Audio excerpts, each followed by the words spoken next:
పాత ప్రయోగాల్లో మనం చూసింది ముఖ్యంగా విద్యుదయస్కాంతం చాప్టర్కి సంబంధించి మొదటి భాగంలో ఉన్న ఆంపియర్ లాస్ని ఫోకస్ చేస్తూ circular coil, solenoid and straight wire చూసాము. ఇప్పుడు చేసే ప్రయోగం మనం సెకండ్ హాఫ్ ఆఫ్ ద చాప్టర్లో ఉన్న ఫారడేస్ లాస్, లెన్స్ లాస్ గురించి నేర్చుకోవడానికి. ఫారడే నియమాలు, లెన్స్ లా నియమాల గురించి మనకు కావాల్సిన పరికరాలు మల్టీమీటర్ని మనము 2000 మైక్రోకి సెలెక్ట్ చేస్తున్నాం. ఈ 2000 మైక్రోకి అర్థం ఏంటంటే ఇది గాల్వనోమీటర్ సెట్టింగ్. గాల్వనోమీటర్ ప్రత్యేకత చాలా తక్కువ కరెంట్లని కూడా అది గమనించగలుగుతుంది. సో అందుకు మల్టీమీటర్ హెల్ప్ తోటి మనము గాల్వనోమీటర్ సెట్టింగ్ 2000 మైక్రోకి సెలెక్ట్ చేసాము. సెలెక్ట్ చేసిన తర్వాత ఇంకొక పరికరం మనకు కావాల్సింది అయస్కాంతం. దండాయస్కాంతం, నార్త్ పోల్, ఉత్తర దక్షిణ ధృవాలు ఉన్నాయి. సో దీనికి మనకి ఎలిమినేటర్ కానీ బ్యాటరీ కానీ ఏం అవసరం లేదు.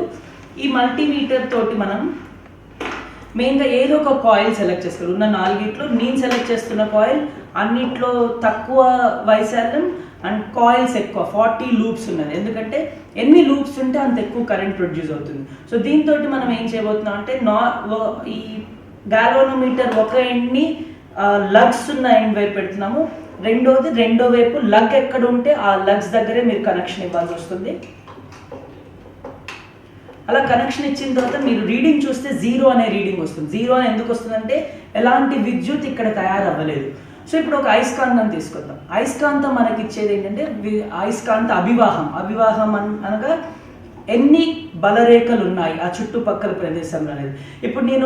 ఇప్పుడు ఈ దండాయస్కాంతాన్ని ఇక్కడ పెట్టినప్పుడు, ఉత్తర ధ్రువాన్ని పెట్టినప్పుడు అభివాహం చాలా ఉంది. ఒక 1000 అభివాహపు బలరేఖలు ఉండొచ్చు. కానీ అన్ని బలరేఖలు ఉన్నా సరే మనకి ఇక్కడ ఎటువంటి రీడింగ్ కనబడట్లేదు. దానికి కారణం ఫారడేస్ మొదటి నియమం ఏం చెప్తుందంటే బలరేఖల్లో మార్పు జరిగినప్పుడు, అంటే అభివాహంలో మార్పు జరిగినప్పుడు మాత్రమే కరెంట్, విద్యుత్ తయారవుతుంది. సో ఆ మార్పు చేయడానికి మనం ఈ దండాయస్కాంతాన్ని జరుపుదాం.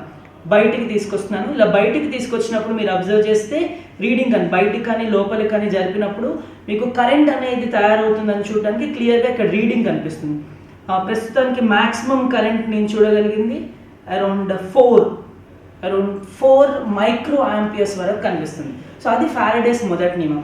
అభివాహంలో మార్పు చెందినప్పుడు మనకి కరెంట్ తయారవుతుందని తెలియటానికి. ఆ ఫారడేస్ రెండవ నియమం ఉంది. ఆ రెండవ నియమం ఏంటంటే అభివాహంలో మార్పు వేగంగా మారితే అప్పుడు మనకి ఎక్కువ విద్యుత్ తయారవుతుంది. అభివాహం మార్పు స్లోగా జరిగితే అప్పుడు తక్కువ విద్యుత్. సో దానికోసం నేను ఫాస్ట్గా స్లోగా జరపడం మొదలు పెడతాను. మీరు జాగ్రత్తగా అబ్జర్వ్ చేయండి. ఫస్ట్ స్లోగా చేస్తున్నాను. స్లోగా చేసినప్పుడు నాకు మ్యాక్సిమం 5 వరకు కనిపించింది. 5 మైక్రో ఆంపియర్స్. ఈసారి వేగంగా చేసినప్పుడు మీరు అబ్జర్వ్ చేస్తే సో 6, 10, 11,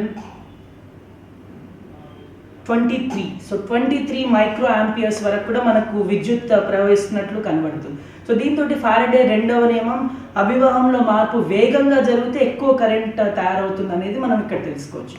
సో ఇప్పుడు చివరిగా లెన్స్ లా. సో లెన్స్ లా కొంచెం ట్రికీ అర్థం చేసుకోవడానికి.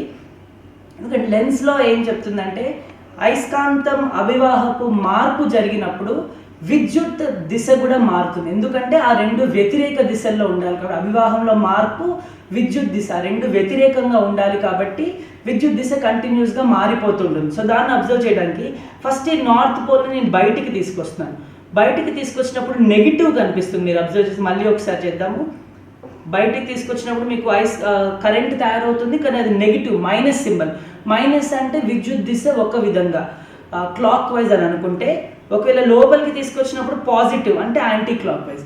అంటే అభివాహంలో మార్పు జరిగినప్పుడు ఈ ప్లస్ మైనస్ కనిపిస్తుంది. దాని అర్థం అయస్కాంత అభివాహం మార్పు చెందినప్పుడల్లా విద్యుత్ దిశ కూడా ఈ వలయంలో, ఈ లూప్లో ఆ దిశ కూడా మారిపోతుంది అనేది ఇక్కడ మనం నేర్చుకోగలుగుతాం. ఈ పరికరంలో మనము ఫారడేస్ 2 నియమాలు మరియు లెన్స్ నియమం ఈ మూడింటిని మనం నేర్చుకున్నాము. Thank you for listening.